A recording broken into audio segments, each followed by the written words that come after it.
கிருபையும் இரக்கம் நிறைந்த எங்கள் நல்ல ஆண்டவரே, இந்த அருமையான இந்த நாளுக்காக நாங்கள் உம்மை நன்றியோடு துதிக்கிறோம் அப்பா. வானங்களும் வானாதி வானங்களும் கொள்ளாத மகா பெரிய தேவன் நீர் எங்களோடு கூட இருந்து எங்களை இதுவரைக்கும் நடத்தி வந்திருக்கிறீர். எபனேசர் என்று நாங்கள் உம்மை துதிக்கிறோம் சார்.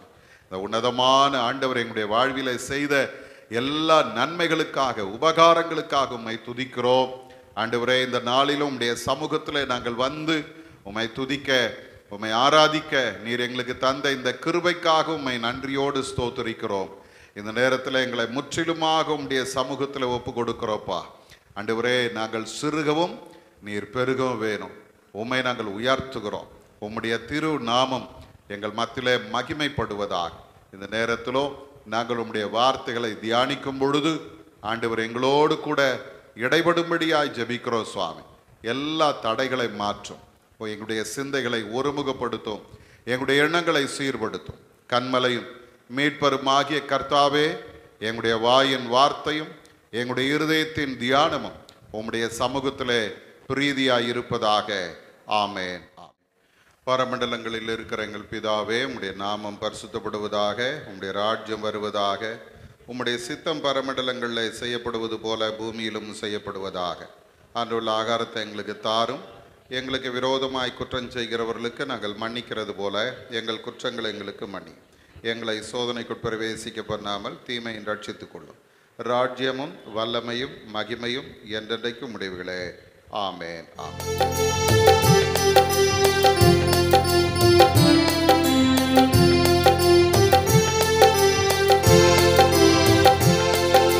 சிலுவையின் நிழலில் அனுதினம் அடியான் சாய்ந்திலை பாரிடுவே.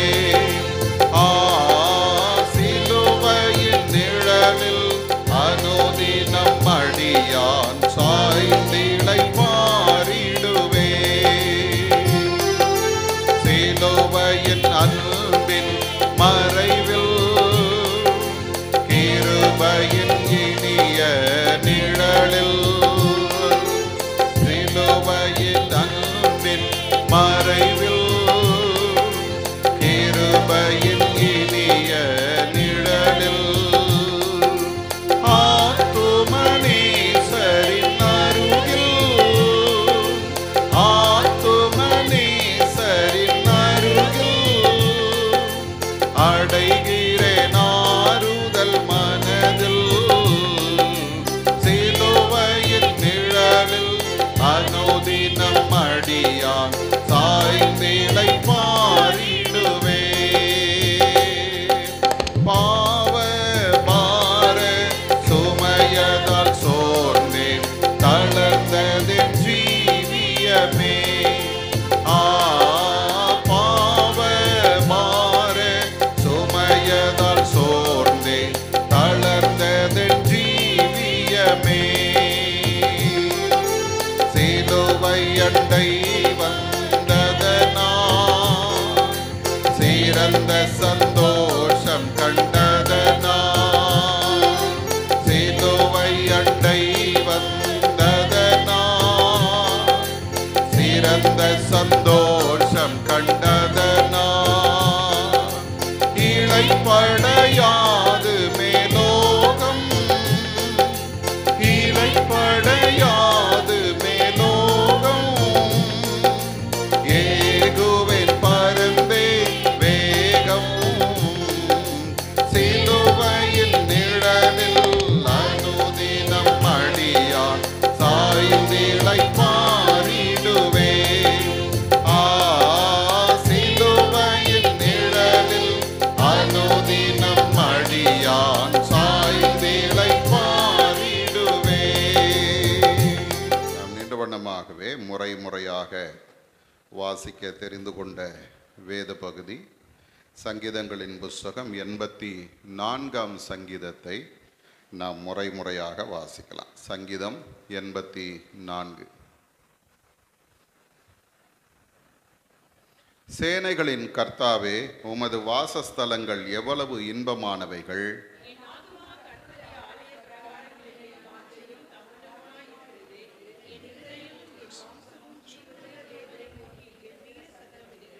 என் ராஜாவும் என் தேவனுமாகிய சேனைகளின் கர்த்தாவே, உம்முடைய பீடங்கள் அண்டையில் அடைக்கலான் குருவிக்கு வீடும் தகைவலான் குருவிக்கு தன் குஞ்சுகளை வைக்கும் கூடும் கிடைத்ததே.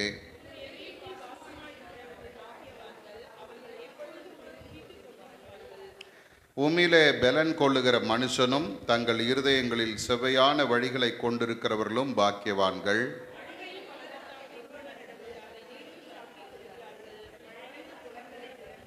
அவர்கள் பலத்தின் மேல் பலமடைந்து சியோனிலே தேவ சந்நிதியில் வந்து காணப்படுவார்கள்.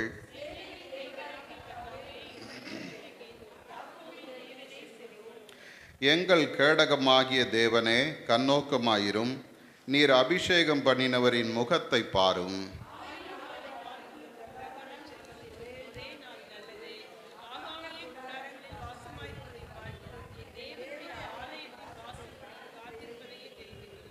தேவனாகிய கர்த்தர் சூரியனும் கேடகமானவர்.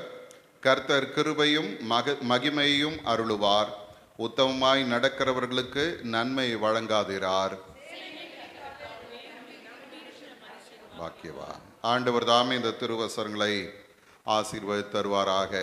ஆமை. நாம் நின்றவண்ணமாகவே சற்று நேரம் கர்த்தரை நாம் துதித்து ஆராதித்து ஆண்டவருடைய வார்த்தைக்கு நாம் கடந்து செல்வோம். இந்த அருமையான இந்த மாலை நேரத்தில் கர்த்தருடைய பிரசன்னத்தில் வந்து நிற்க ஆண்டவர் நமக்கு தந்திருக்கிற இந்த நல்ல தருணத்திற்காக நாம் எல்லாரும் ஆண்டவரை ஸ்தோத்திரிப்போமா. கொஞ்ச நேரம் உள்ளத்தின் ஆழத்திலிருந்து கர்த்தரை ஸ்தோத்திரிங்க. இந்த நாளெல்லாம் நம்மோடு கூட கர்த்தர் இருந்து நம்மை நடத்தி வந்திருக்கிறார். எல்லா தீங்குக்கும் ஆபத்துக்கும் நாசமோசங்களுக்கும் ஆண்டவர் நம்மை விலக்கி மீட்டெடுத்திருக்கிறார். தம்முடைய கிருபையையும் தம்முடைய சமாதானத்தையும் நமக்கு தந்து ஆண்டவர் வழி நடத்தி வந்திருக்கிறாரே, அதற்காக நாம் எல்லாரும் ஆண்டவருக்கு நன்றி சொல்லுவோமா. எல்லாரும் வாய் திறந்து கடவுளோட பேசுங்க, ஆண்டவரோட பேசுங்கப்பா. நீர் எனக்கு தந்த இந்த சமாதானத்துக்காக ஸ்தோத்திரம்னு சொல்லுங்க. நீர் தந்திருக்கிற இந்த ஜீவனுக்காக உமக்கு ஸ்தோத்திரம்னு சொல்லுங்க. நீர் தந்த இந்த சுகத்துக்காக பலத்துக்காக உமக்கு ஸ்தோத்திரம்னு சொல்லுங்க. ஹல்லேலூயா. இந்த நாளெல்லாம் நீர் எங்களை கண்மணி போல பாதுகாத்தீரே, உமக்கு ஸ்தோத்திரம்னு சொல்லுங்க. ஆண்டவரே, நீர் எங்களை வழி நடத்தி வந்திருக்கிறீர், அதற்காக உமக்கு ஸ்தோத்திரம்னு சொல்லுங்க. ஹல்லேலூயா. கர்த்தர் நம்முடைய எல்லா சூழ்நிலையிலும் நம்மை வழி நடத்தி வந்திருக்கிறாரே, அதற்காக ஆண்டவருக்கு நன்றி சொல்வோம். ஆண்டவருடைய சமூகம் நமக்கு முன்னும் பின்னுமாய் கடந்து சென்றதற்காக கர்த்தரை ஸ்தோத்தரிப்போம். ஹல்லேலூயா. ஆண்டவர் இஸ்ரவேல் ஜனங்களோட பகலிலே மேக ஸ்தம்பமாகவும் இரவிலே அக்கினி ஸ்தம்பமாகவும் இருந்து வழி நடத்தினது போல இந்த நாளிலும் ஆண்டவர் நம்மோடு கூட இருந்து நம்மை வழி நடத்தி வந்திருக்கிறாரே, அதற்காக கர்த்தரை நன்றியோடு கூட ஸ்தோத்தரிப்போம். ஹல்லேலூயா. நம் மாலை நேரத்தில் ஆண்டவருடைய சமூகத்தில் வரும்படி கர்த்தர் நமக்கு தந்த இந்த நல்ல தருணத்திற்காக ஆண்டவருக்கு நன்றி சொல்லுவோம். ஹல்லேலூயா. நாம் வாசித்த வேத பகுதி போல உம்முடைய வீட்டில் வாசமாய் இருக்கிறவர்கள் பாக்கியவான்கள் என்று சொல்லுகிறது. ஹல்லேலூயா. ஆண்டவருடைய சமூகத்தில் சொல்லுங்க, ஆண்டவரே, நீர் எங்களை பாக்கியவான்களாய் பாக்கியவதிகளாய் வைத்திருக்கிறீர், உமக்கு நன்றின்னு சொல்லுங்க. அநேகர் நம்முடைய திருச்சபையில் இருக்க ஒரு சிலராய் தேவ சமூகத்தில் நாம் வரும்படி கர்த்தர் நமக்கு கிருபை பாராட்டி இருக்கிறார். ஹல்லேலூயா. அவர்களுக்கு கிடைக்காத பாக்கியமாக நமக்கு இந்த நாளை ஆண்டவர் கூட்டி தந்திருக்கிறாரே, அதற்காக ஆண்டவரை நன்றியோடு கூட ஸ்தோத்தரிப்போம். ஹல்லேலூயா. கர்த்தரிலே பலன் கொள்ளுகிற மனுஷன் பாக்கியவான். இந்த மாலை நேரத்தில் ஆண்டவருடைய சமூகத்தில் வந்திருக்கிறோம். கர்த்தருக்குள்ளே நம்மை பலப்படுத்தி கொண்டவர்களாய் ஆண்டவருடைய சமூகத்திலே நாம் நிற்போம். ஹல்லேலூயா. அவர் நம்மை பலப்படுத்துகிற தேவன், அவர் நம்மை நிலைநிறுத்துகிற தேவன், அவர் நம்மை ஆசீர்வதிக்கிற தேவன், அவர் நமக்காக யாவையும் செய்து முடிக்கிற தேவன். ஹல்லேலூயா. எல்லா சூழ்நிலைகளையும் ஆண்டவருடைய சமூகத்தில் இறக்கி வைப்போம். நம்மை பயமுறுத்துகிற, நம்மை பலவீனப்படுத்துகிற, நம்மை சோர்வுக்குள்ளாக்குகிற எல்லா சூழ்நிலைகளையும் ஆண்டவருடைய சமூகத்தில் இறக்கி வைப்போம். என்னால் ஒன்று முடியாத ஆண்டவரே, உமால எல்லாம் கூடும். ஹல்லேலூயா. நீர் சொல்ல ஆகும், நீர் கட்டளையிட நிற்கும் அப்பா. உம்முடைய வல்லமைக்கு முன்னாலே சத்துரு நிற்க முடியாத ஆண்டவரே, நீர் எங்களோடு கூட இருந்து எங்களை நடத்துகிற தேவனாய் இருக்கிறீரே, உமக்கு நன்றின்னு சொல்லுங்க. ஹல்லேலூயா. ஆண்டவருடைய கிருபை ஒவ்வொரு நாளும் நம்மை தாங்கி வழிநடத்தி வருகிறதுக்காக கர்த்தரை நன்றியோடு கூட ஸ்தோத்திரிப்போம். அழுகையின் பள்ளத்தாக்கை உருவ நடந்து போகிற ஒரு பெரிய பாக்கியத்தை உங்களுக்கு எனக்கு கர்த்தர் வைத்திருக்கிறார். ஹல்லேலூயா. கடந்து போகிற பாதையில ஆண்டவரே நமக்கு துணையாய் இருக்க போகிறார். ஹல்லேலூயா. ஆண்டவருடைய சமூகத்தில் சொல்லுங்க, உண்மையிலே பலன் கொள்ளுகிற மனுஷன் பாக்கியவான். ஹல்லேலூயா. அவர்கள் அழுகையின் பள்ளத்தாக்கை உருவ நடந்து போய் அதை நீரூற்றாக்கி கொள்ளுகிறார்கள். இந்த மாலை நேரத்தில் ஆண்டவருடைய சமூகத்தில் சொல்லுங்க, ஆண்டவரே இதுவரைக்கும் நாங்கள் கடந்து வந்த இந்த அழுகையின் பள்ளத்தாக்கை ஆண்டவர் எங்களுக்கு நீரூற்றாய் மாற்றுகிறதற்காக உமக்கு நன்றின்னு சொல்லுங்க. ஹல்லேலூயா. அவர் ஒரு நாள் நம்மை மறந்து போகிற தேவன் அல்ல.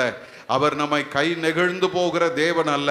அவர் நம்மோடு கூட இருந்து நம்மை நடத்துகிறவராய் நம்மிடத்தில் அவர் கடந்து வந்திருக்கிறார். நேசராய் நம்மோடு கூட கடந்து வந்த கர்த்தர், நம்ம எப்போது நினைத்திருக்கிற தேவன், நம்ம இதுவரைக்கும் சுமந்து நடத்தின அந்த தேவனை உள்ளத்தின் ஆழத்திலிருந்து நன்றியோடு துதிப்போமா. எபனேசரே, என்னை நடத்தினவரே, என்னை பாதுகாத்தவரே, என்னை இதுவரைக்கும் சுமந்து வந்தவரே, என்னுடைய வாழ்வில் அற்புதங்களை செய்தவரே, நாங்கள் உம்மை நோக்கி பார்க்கும் போதெல்லாம் எங்களுடைய முகங்களை பிரகாசிப்பிக்க பண்ணினீரேப்பா. உம்மை நன்றியோடு ஸ்தோத்தரிக்கிறோன்னு சொல்லுங்க. ஹல்லேலூயா. ஆண்டவரே உமக்கு நன்றி சுவாமி, உம்மை நன்றியோடு. இந்த அருமையான நேரத்திலும் வந்திருக்கிற உங்கள் யாவரையும் ஆண்டவர் ஆகிய இயேசு கிறிஸ்துவின் இனிதான நாமத்தினாலே வாழ்த்துகிறேன், வரவேற்கிறேன். ஆண்டவர் தாமே இந்த நாளுக்கும் இந்த நேரத்திற்கும் உரிய எல்லா ஆசீர்வாதங்களினாலும் உங்களை நிறைத்து வழி நடத்துவாராக. இந்த லெந்து நாட்களில் இந்த 24வது நாளிலே தேவ சமூகத்திலே நாம் கூடி வரும்படி ஆண்டவர் நமக்கு கிருபை செய்திருக்கிறார்.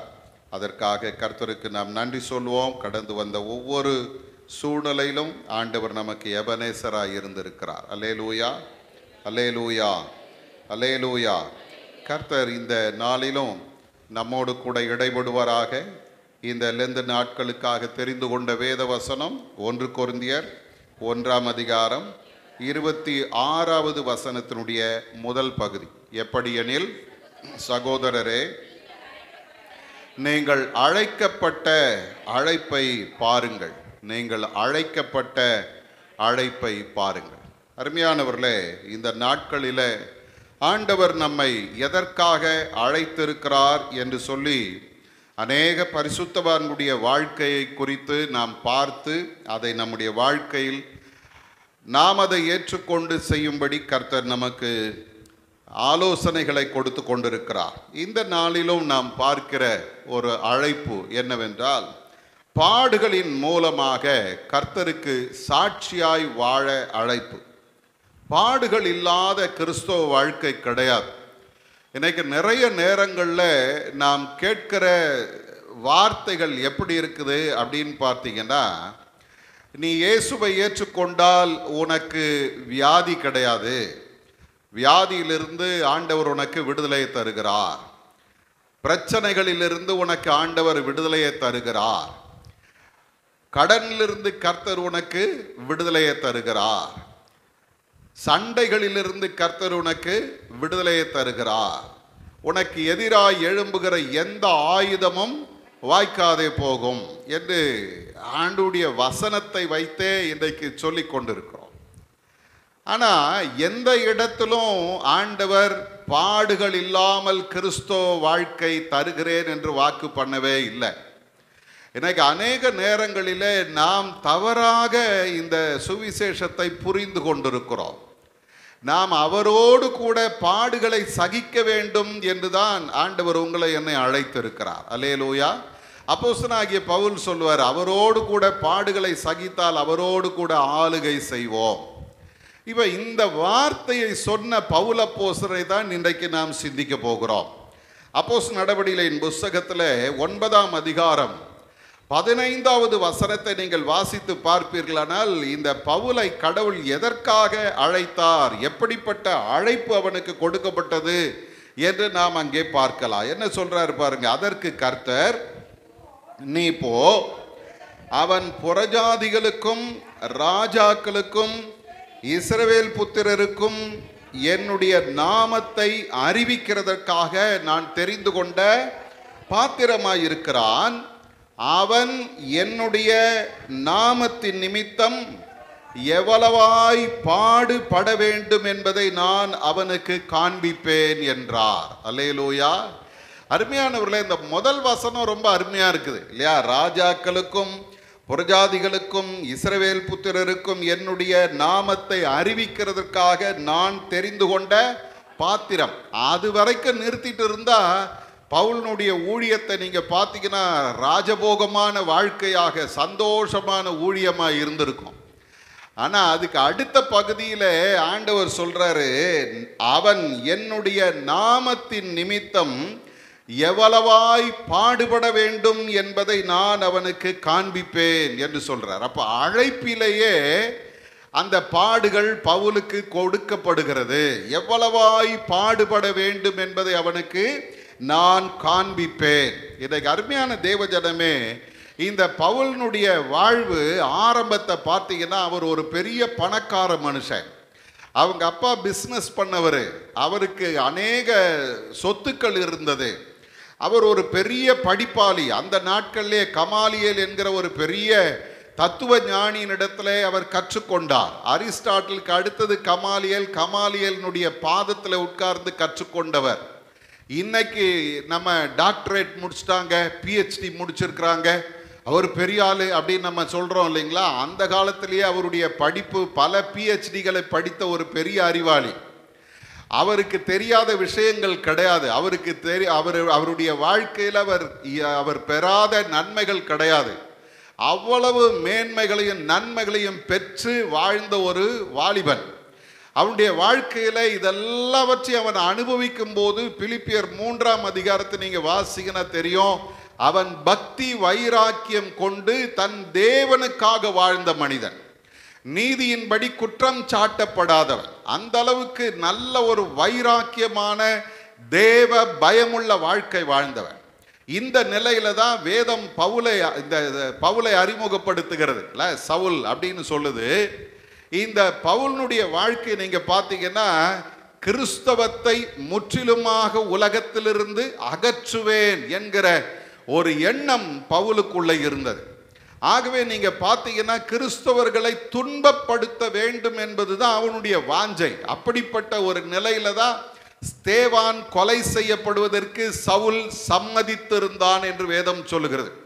அப்போ இந்த சவுலினுடைய வாழ்க்கையை அல்லது பவுலினுடைய வாழ்க்கையை நீங்க பார்த்தீங்கன்னா, ஆண்டவருக்காக, தன்னுடைய தேவனுக்காக, எபிரேயர் அந்த தெய்வத்துக்காக எதையும் செய்ய துணிந்தவர்.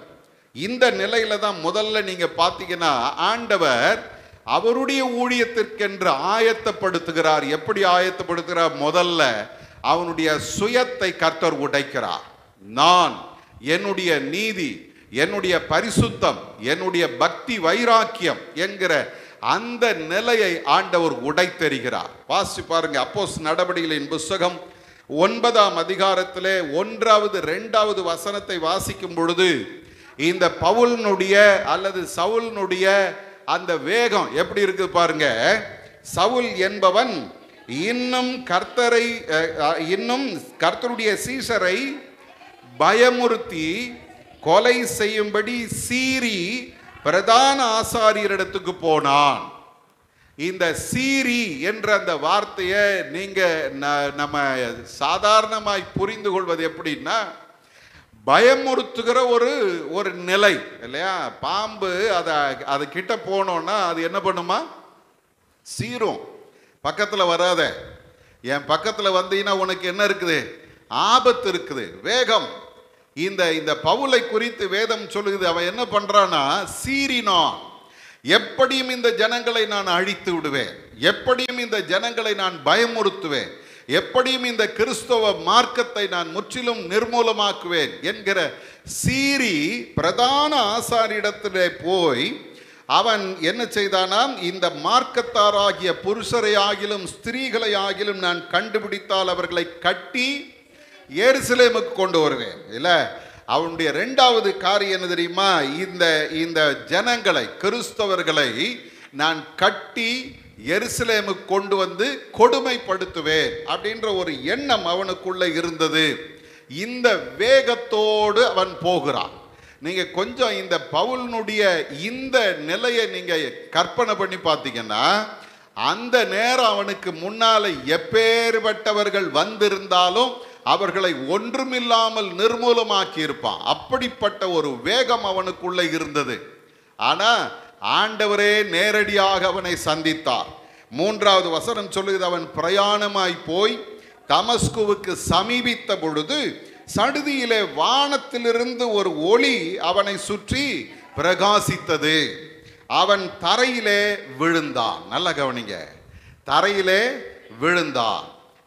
இந்த வார்த்தையை நீங்க நம்முடைய அனுபவத்தில் பார்ப்போமானால், ஒருத்தர் நல்லா ட்ரெஸ் பண்ணிட்டு ரொம்ப படாடவமாக நடந்து போறாரு, திடீர்னு தடுக்கி கீழே விழுந்துட்டார்.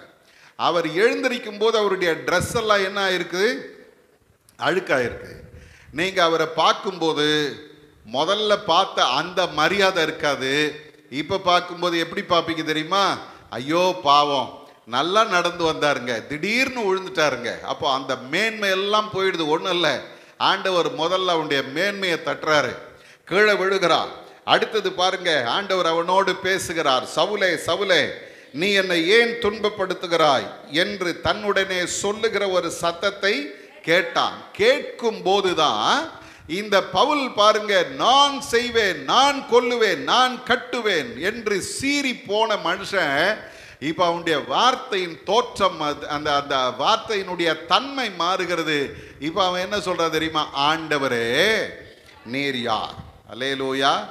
நான் நான் நான் என்று தன் சுய நீதியை நம்பி ஓடினவனை கர்த்தர் தட்டுறாரு. இப்ப அவன் என்ன சொல்றா தெரியுமா? நான் ஒன்றுமில்லை, ஆண்டவர் நீர்தான், நீர் யார் என்று கேட்கிறான். தலைவர் அல்லது என்னை ஆளுகிறவரே, என்னுடைய ஆண்டவரே, நீர் யார்? இன்னைக்கு இது அருமையான நேரத்தில் ஆண்டவருடைய சமூகத்தில் வந்திருக்கிற தேவஜனமே, கர்த்தருக்கு ஊழியம் செய்வது சாதாரண விஷயம் அல்ல. நேற்று நாம் சிந்தித்தோம், இன்றைக்கும் அதே போல ஒரு சூழ்நிலையை பார்க்கிறோம். என்ன சொல்லுது தெரியுமா? கர்த்தருக்கு முன்பாக நீங்களும் நானும் ஒன்றுமில்லை. சுயம் உடைக்கப்பட வேணும். நான் என்கிற எண்ணம் நமக்குள்ளிருந்து முற்றிலுமாக மறைய வேணும். நான் சிறுகவும் அவர் பெருகவும் வேண்டும் என்று யோவான் சொன்னது போல, பவுலுடைய வாழ்க்கையில தன்னை முற்றிலுமாக ஆண்டவருடைய சமூகத்தில் அவன் உடைக்கப்பட்டவனாய் நிற்கிறான். எனக்கு அருமையான தேவஜனமே, ஆண்டவர் உங்களை என்னையும் ஒரு உன்னதமான ஊழியத்திற்காக அழைக்கும் பொழுது முதல்ல நம்ம சுயத்தை உடைக்கிறார். நான் ஒன்றுமில்லை. அல்லேலூயா. நான் ஒன்றுமில்லை, என்னால் ஒன்றும் செய்ய முடியாது, என்னுடைய பலன் இல்லை, என்னுடைய ஞானம் இல்லை, என்னுடைய திறமை இல்லை. இந்த பவுலினுடைய வாழ்க்கையை பாருங்க. அவன் இதுவரைக்கும் நான் இதை செய்வேன் அதை செய்வேன்னு யோசிச்சவன் இப்ப கேட்கிறான், நீங்க என்ன சொல்றீங்க? 2வது அவனுடைய வாழ்க்கையில அவன் தன்னை தேவனுக்கு முழுமையாக அர்ப்பணித்தான். ஆண்டவருடைய சித்தத்திற்கு அர்ப்பணிக்கிறான். 6வது வசனத்தை வாசி பாருங்க. வேதம் என்ன சொல்லு தெரியுமா? அவன் நடுங்கி திகைத்து, ஆண்டவரே நான் என்ன செய்ய சித்தமாயிருக்கிறீர் என்றான்.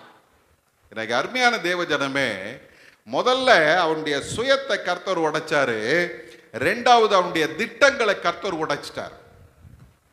நான் தமஸ்குவுக்கு போவேன், இந்த மார்க்கத்தில் அமைந்த எல்லா புருஷரையும் ஸ்திரீகளையும் கட்டி எருசலேமுக்கு கொண்டு வந்து அவர்களை ஜெபாலய தலைவர்களுக்கு முன்பாக நிறுத்தி நியாயம் விசாரிப்பேன், அப்படி செய்வேன் இப்படி செய்வேன் ஓடினவன் இப்ப கேட்கிறான், நான் என்ன செய்ய சித்தமாய் இருக்கிறீர்? அல்லேலூயா. எனக்கு அருமையான தேவஜனமே, ஆண்டவர் ஒரு மனிதனை உருவாக்கும் போது அவன் தன்னுடைய சித்தம் நிறைவேற்றுகிறவன் அல்ல, கர்த்தருடைய சித்தத்தை அறிந்து வாழும்படி தன்னை அர்ப்பணிக்கிற மனிதன். இந்த இடத்துல வேதம் சொல்லுகிறது, அவனை ஆண்டவர் எப்படி உருவாக்கினார் பாருங்க. அவனுடைய பார்வையை பறிச்சிட்டார். நான் நினைச்சேன்னா உன்னை என்ன பண்ணுவேன்? குருடனாவும் வைப்பேன். அல்லேலூயா. உன் திட்டம் உன்னுடைய சித்தம் நிறைவேறுவதற்கு எந்த வகையிலும் உன்னால முடியாது. நான் என்ன நினைக்கிறேனோ அதுதான் நடக்கும். ஆண்டவர் கற்றுக் கொடுக்கிறார். அவனுடைய பார்வை போனது இல்ல, பார்வை இல்லாதவனாய் அவன் 9வது வசனத்தில் சொல்லுகிறது, 3 நாள் பார்வை இல்லாதவனாய் புசியாமலும் குடியாமலும் இருந்தான். நல்லா கவனிங்க. நல்லா நம்ம பார்த்துட்டு இருக்கிறோம். சும்மா ஒரு ட்ரையலுக்கு கண்ணை மூடிட்டு ஒரு 10 அடி நீங்க நடங்க. சரிங்களா? கண்ணை மூடிட்டு ஒரு 10 அடி நடந்தீங்கன்னா எப்படி இருக்கும்னு கொஞ்சம் பாருங்க. எங்க போறோம், எதுல மோதுறோம், எப்படி இருக்கிறோம் ஒன்றும் தெரியாது இல்லையா? அப்போ பவுலினுடைய வாழ்க்கையில் ஆண்டவர் அவனை ஒரு 3 நாள் ஒரு காரியத்தை கற்றுக் கொடுக்குறாரு. கண்ணை கட்டி காட்டில் விட்ட மாதிரி அவன் உட்கார்ந்துருக்கிறான். என்ன பண்ணுறோம், எங்கே இருக்கிறோம், யார் வர்றாங்க, யார் போகிறாங்க, யார் நம்ம விசாரிக்க வர்றாங்க ஒன்றுமே தெரியாது அவனுக்கு. அவனுடைய வாழ்க்கையில் ஆண்டவர் அவனுக்கு கற்றுத்தருகிற 2வது காரியம் என்ன தெரியுமா? உன் சுயம் அழிக்கப்பட்டு விட்டது, நீ உன் சித்தத்தை செய்ய முடியாது. இப்போ இன்னொருத்தரை துணைக்கு கூப்பிடுற ஒரு நிலைக்கு கடவுள் கொண்டு வந்து வச்சிட்டார். கைலாகு கொடுத்து அவனை கூட்டிட்டு போறாங்க. அல்லேலூயா. அவ ஆண்டவர் அவனை தம்முடைய சித்தத்திற்கு முழுமையாய் அர்ப்பணிக்கிற ஒரு நிலைக்கு கொண்டு போறார். அதனால தான் அகிரிப்பா ராஜாவுக்கு முன்னால நிற்கும் போது அருமையான ஒரு வார்த்தையை சொல்வார். அப்போஸ்தலர் நடபடிகளின் புத்தகம் 26ஆம் அதிகாரத்தின் 19வது வசனத்தை நீங்கள் பார்ப்பீர்களானால் அங்கே பவுல் அருமையாய் அந்த வார்த்தையை ராஜாவுக்கு முன்னால சொல்றார். வாசிங்க பார்க்கலாம். 19வது வசனம். ஆகையால் அகிரிப்பா ராஜாவே, அந்த பரம தரிசனத்துக்கு கீழ்ப்படியாதவனாய் இருக்கவில்லை. அல்லேலூயா. அந்த பரம தரிசனத்துக்கு கீழ்ப்படியாதவனாய் இருக்கவில்லை. இன்றைக்கு ஆண்டவருடைய பாதத்தில் வந்திருக்கிறோம். ஆண்டவரே, உம்முடைய சித்தம் என் வாழ்க்கையில நிறைவேறட்டும் என்று அர்ப்பணிக்கும்படி கர்த்தர் நம்மை தெரிந்தெடுத்திருக்கார். அல்லேலூயா. 3வது பாருங்க, அந்த பவுல் பாடுகளுக்கு தன்னை முழுமையாக ஒப்பு கொடுத்தார். பாடுகளுக்கு தன்னை முழுமையாக ஒப்பு கொடுத்தார். நீங்க வேதத்தை வாசி பார்த்தீங்கன்னா பவுல் அப்போஸ்தலன் பட்ட பாடுகளை போல வேற யாருமே பாடுபடலை. அவ்வளவு வேதனையும் கண்ணீரும் அவனுடைய வாழ்க்கையில எதிர்ப்புகளும் போராட்டங்களும் நிறைந்த ஒரு வாழ்க்கையை வேதம் நமக்கு சொல்லுது. வாசி பாருங்க. 14ஆம் அதிகாரத்துக்கு வந்தீங்கன்னா அங்கே இந்த பவுலினுடைய சூழ்நிலையை நாம் இங்கே பார்க்கிறோம். 14ஆம் அதிகாரம் 19வது வசனத்திலிருந்து 22வது வசனம் வரைக்கும் நீங்க பார்த்தீங்கன்னா லீஸ்திரா என்கிற ஒரு பட்டணத்தில் பவுல் அப்போஸ்தலன் ஆண்டவருடைய வார்த்தையை பேசுகிறான், பிரசங்கிக்கிறான்.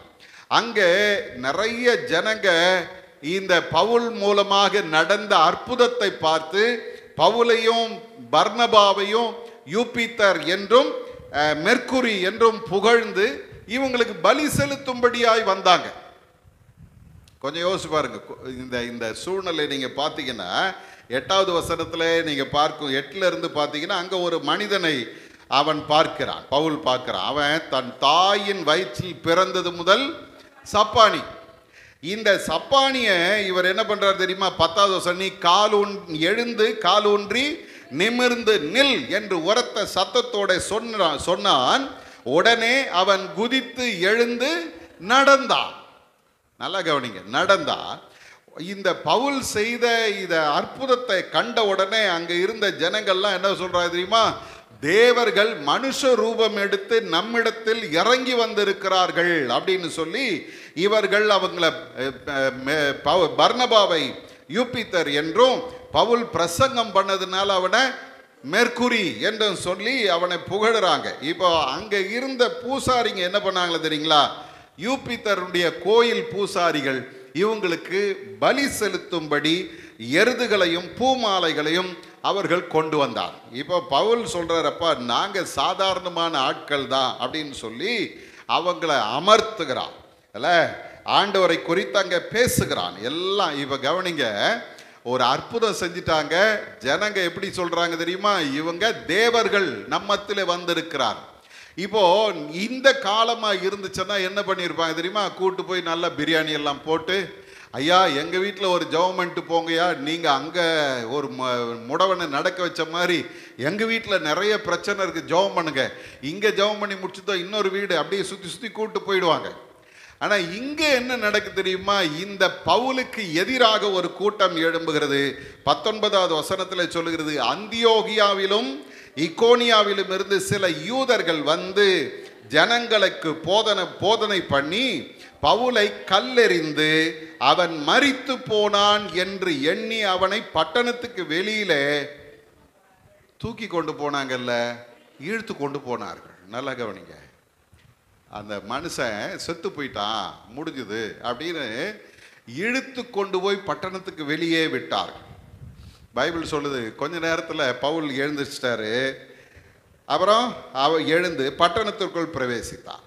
மறுநாளில் பர்னபாவுடனே கூட தெர்பைக்கு புறப்பட்டு போன அந்த பட்டணத்தில் அவர்கள் சுவிசேஷத்தை பிரசங்கித்து அநேகரை சீஷராக்கின பின்பு திரும்பவும் லீஸ்தீராவுக்கு வர்றாங்க. வரும்போது அங்கே இருக்கிற சீஷர்கள்லாம் இந்த பவுலுக்கு ஏற்பட்ட சூழ்நிலையை பார்த்து அவங்க கொஞ்சம் கலங்கி போய் நிற்கிறாங்க. இப்போ பவுல் அவங்களுக்கு என்ன ஆலோசனை சொல்றாரு பாருங்க. சீஷருடைய மனதை திடப்படுத்தி 22வது வசனத்தில் விசுவாசத்திலே நிலைத்திருக்கும்படி அவர்களுக்கு புத்தி சொல்லி நாம் அநேக உபத்திரவங்களின் வழியாய் தேவனுடைய ராஜ்யத்தில் பிரவேசிக்க வேண்டும் என்று சொன்னார்கள். அல்லேலூயா. கவலைப்படாதீங்க, பயப்படாதீங்க. இந்த மாதிரி பாடுகளின் வழியாகத்தான் நம்ம எங்க போக முடியும்? பரலோகத்துக்கு போக முடியும். ஒரு அல்லேலூயா சொல்லுங்க. எனக்கு அருமையான தேவ ஜனமே, பாடுகள் இல்லாம எங்க போக முடியாது? பரலோகம் போக முடியாது. ஆண்டவருடைய ஊழியத்தை செய்கிறதுனால நான் சுகமாய் வாழ்வேன் என்று ஒருத்தரும் யோசிக்க முடியாது. காரணம் என்ன தெரியுமா? எவ்வளவு கர்த்தருக்கு நாம் உண்மையாய் வாழ்கிறோமோ அவ்வளவு பாடுகளும் உபத்திரவங்களும் உண்டு. நமக்கு பிரச்சனையே இல்லை, பாடுகள் இல்லை, நல்ல சுகபோகமா ஊழியம் செய்கிறோம் அப்படின்னா நான் ஆண்டவருடைய ஊழியத்தை இன்னும் முழுமையா செய்யலன்னு அர்த்தம். ஆண்டவருடைய சித்தத்தை முழுமையா செய்யலன்னு அர்த்தம். இன்னைக்கு அருமையான தேவ ஜனமே, கர்த்தருக்கு பிரியமாய் நடந்தா உலகத்துல பாடுகள் உண்டு. பவுல் சொல்றாரு, இந்த நாம் அநேக உபத்திரவங்களின் வழியாய் தேவனுடைய ராஜ்யத்தில் பிரவேசிக்கும். அப்போ பாடுகள் 2 கொரிந்தியர் 11வது அதிகாரம் வீட்டில் போய் உட்கார்ந்து வாசிச்சு பாருங்க. 22வது வசனத்திலிருந்து 28வது வசனம் வரைக்கும் நீங்க பார்த்தீங்கன்னா உபத்திரவம் தான் வாழ்க்கை. பவுலினுடைய வாழ்க்கை எப்படிப்பட்டது? பாடுகளும் உபத்திரவங்களும் நிறைந்த வாழ்க்கை. ஆனா அது எல்லாவற்றின் மத்தியிலையும் பவுல் கர்த்தருக்கு உண்மையா இருந்தார். அல்லேலூயா. 4வது, பவுலினுடைய வாழ்க்கை கர்த்தர் இன்னொரு வகையில மாத்துறாரு. என்ன தெரியுமா? சுவிசேஷமே அவனுடைய நோக்கமாக மாறி போன. சுவிசேஷம் சொல்றது தான் நோக்கம். எங்க போனாலும் பவுலினுடைய முதல் நோக்கம் என்ன தெரியுமா? ஆண்டவரை பற்றி சொல்லுவது.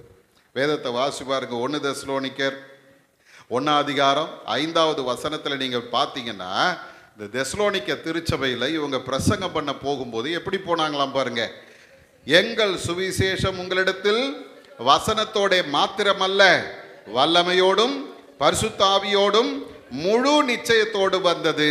நாங்களும் உங்களுக்குள்ள இருந்தபோது உங்கள் நிமித்தம் எப்படிப்பட்டவர்களாய் இருந்தோம் என்று அறிந்திருக்கிறீர்களே. அருமையானவர்களே, அடுத்த வசனம் சொல்லுது, நீங்கள் மிகுந்த உபத்திரவத்தில் பரிசுத்த ஆவியின் சுவிசேஷத்தோட சந்தோஷத்தோட திருவசனத்தை ஏற்றுக்கொண்டு எங்களையும் கர்த்தரையும் பின்பற்றுகிறவர்களானீர்கள்.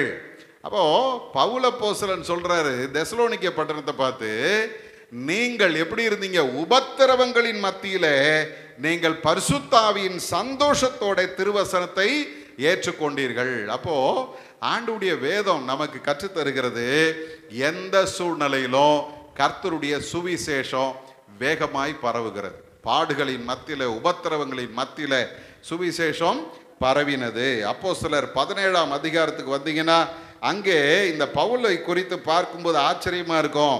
இந்த பவுல் அப்போஸ்தலர் என்ன பண்றாரு தெரியுங்களா? ஒரு பிசாசு துரத்திட்டார். பிசாசு துரத்திருந்தோம் அடி பின்னி எடுத்து கொண்டு போய் சிறைச்சாலையின் உட்காவலறையில வைத்தார்கள். காலெல்லாம் கட்டப்பட்டு இருக்கிறது. பவுலும் சீலாவும் நடு ராத்திரியில் என்ன பண்றாங்களா? ஜபம் பண்ணி, வேதம் சொல்லுகிறது 25வது வசனத்துல, ஜபம் பண்ணி தேவனை துதித்து பாடினார்கள். காவலில் வைக்கப்பட்டவர்கள் அதை கேட்டு கொண்டிருந்தார்கள். இப்போ ஒரு அற்புதம் நடந்துச்சு, கட்டுகள் எல்லாம் அறுந்துச்சு, இவர்கள் விடுதலையானார். வெளியே ஓடல, உள்ளே உட்கார்ந்து இருக்கிறான். இப்ப அந்த சிறைச்சாலை தலைவன் இதை பார்த்து தன்னை தற்கொலை பண்ணி கொள்வதற்கு முயற்சி செய்யும் பொழுது இவர் என்ன பண்றாரு தெரியுங்களா? உள்ள இருந்து அவனை கூப்பிடுறாரு, அப்பா உனக்கு ஒன்றும் செய்து கொள்ளாதே என்று சொல்லும்போது இப்போ இவன் வந்து இவங்களை விசாரிச்சு கொண்டு போய் அவங்க வீட்டில் சேர்க்கிறான். இப்போ பாருங்க, அந்த வீட்டில் போயிட்டு அவங்க ஆண்டவரை குறித்து சொல்லி அந்த இரவிலேயே ஒரு கூட்டத்துக்கு ஞானஸ்நானம் கொடுக்குறான். நல்லா கவனிங்க, அடிபட்டவன் உடம்பெல்லாம் காயம், என்ன பண்ணியிருப்பாங்க? ரொம்ப டயர்டாக இருக்குங்க, ரொம்ப கஷ்டமாக இருக்குது, இப்படி எங்களை போட்டு அடிச்சிட்டாங்க அப்படின்னு புலம்பிக்கிட்டு ரெஸ்ட் எடுக்க போகலை. அவங்க அங்கேயும் சுவிசேஷம் சொல்லி அந்த இரவிலேயே வேதம் ரொம்ப அருமையாக சொல்லுது.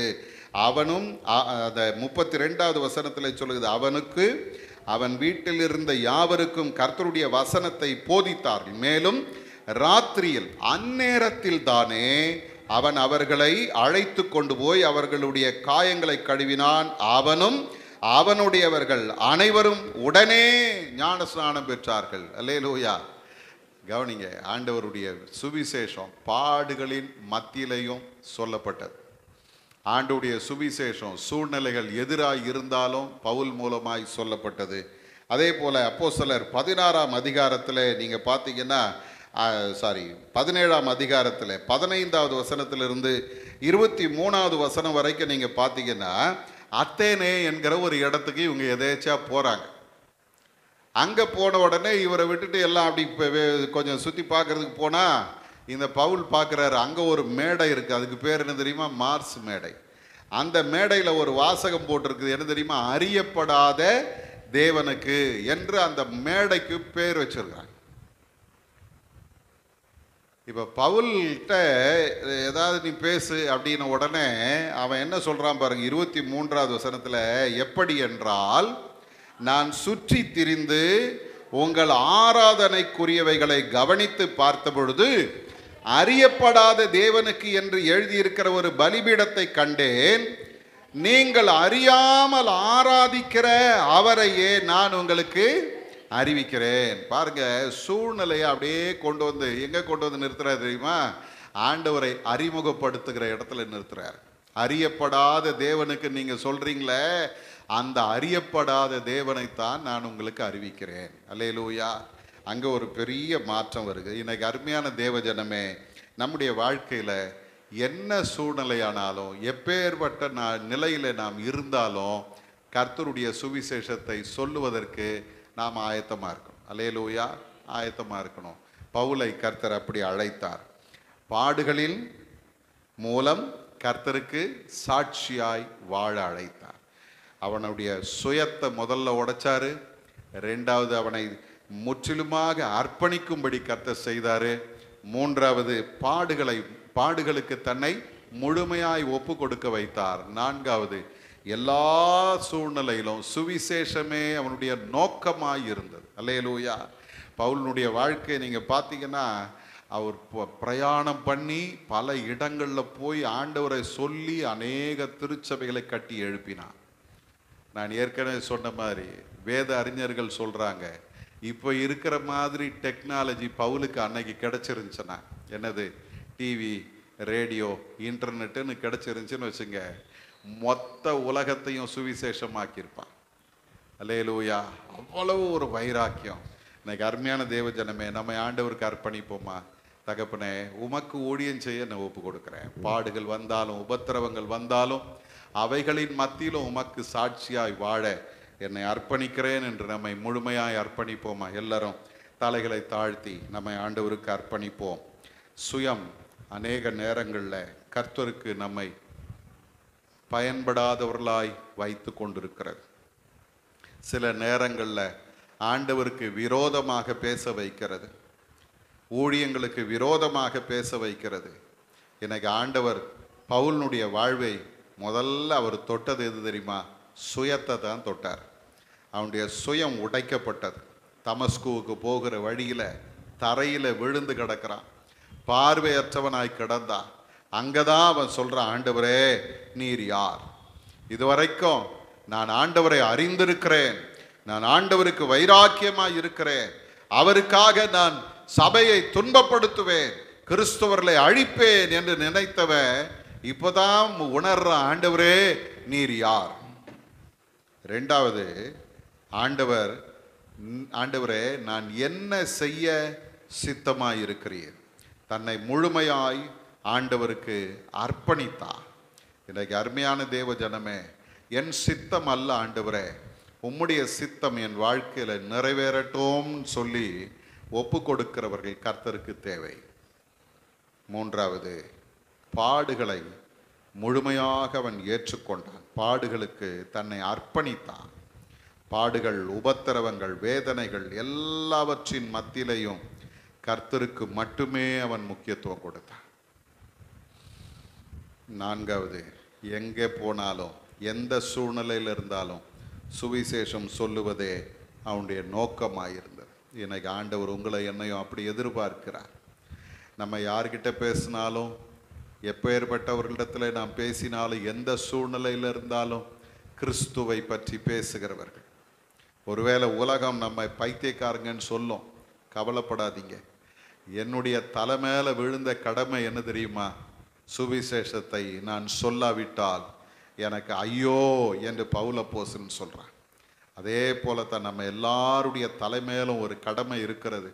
ஒரு பெரிய பாரத்தை கர்த்தர் நம்ம மேலே வச்சிருக்கிறார். என்ன தெரியுமா? சுவிசேஷத்தை நான் பிரசங்கியாவிட்டால் எனக்கு ஐயோ. எனக்கு அருமையான தேவ ஜனமே, கர்த்தரை பேசி இருக்கிறோமா? இயேசுவை பற்றி சொல்லி இருக்கிறோமா? நம்மோடு கூட பழகினவர்களுக்கு இயேசுவை பற்றி சொல்லி இருக்கிறோமா? அவருடைய சூழ்நிலையை குறித்து அவர்கள் கலங்கி நிற்கும் போது அந்த சூழ்நிலைகளின் நடுவில் இயேசுவை அவர்களுக்கு அறிமுகப்படுத்தி இருக்கிறோமா? அல்லது அவங்க கூட சேர்ந்துட்டு அவங்கள போலவே நாமும் உலக பிரகாரமாய் பேசி கொண்டிருக்கிறோமா? எனக்கு ஆண்டவருடைய சமூகத்தில் நம்மை அர்ப்பணிப்போம். சூழ்நிலைகள் எதுவாக இருந்தாலும் சுவிசேஷமே எங்களுடைய நோக்கமாக இருக்கட்டும் சுவாமி. அன்பின் பரலோக பிதாவே, இந்த அருமையான நேரத்தில் பவுலுக்கு நீர் தந்த அந்த உன்னதமான அழைப்பை போல எங்களுடைய வாழ்க்கையிலும் எங்களுடைய உபத்திரவங்களின் மத்தியில், பாடுகளின் மத்தியில் உம்முடைய சத்தியத்தை சொல்லும்படி நீர் எங்களை தெரிந்தெடுத்திருக்கிறீரப்பா. கிறிஸ்தவர்களாய் வாழ்வது சாதாரண விஷயம் அல்ல, அது மேன்மையான வாழ்க்கை. அதே நேரம் அது பாடுகள் உள்ள வாழ்க்கை. இந்த பாடுகளின் வழியாகத்தான் நாங்கள் பரலோகம் வர முடியும் என்று வேதம் சொல்லுகிறது சுவாமி. ஆகவே இந்த நேரத்தில் உம்முடைய சமூகத்தில் எங்களை ஒப்பு கொடுக்கிறோம். எங்களுடைய சுயம் சாகட்டும், உம்முடைய சித்தம் எங்களுடைய வாழ்க்கையில் நிறைவேறட்டும். பாடுகளே ஆனாலும் அதிலேயும் ஆண்டவரை நாங்கள் பற்றி கொண்டு வாழ கிருபை செய்யும். எல்லாவற்றுக்கும் மேலாக சுவிசேஷம் ஒன்றே எங்களுடைய பாரமாய் மாறட்டும் சுவாமி. நீர் எங்களை நடத்தும், எடுத்து பயன்படுத்தும். கிருபை சூழ்ந்து கொள்ளட்டும். இயேசுவின் மூலம் ஜெபிக்கிறோம் எங்கள் நல்ல பிதாவே. ஆமென்.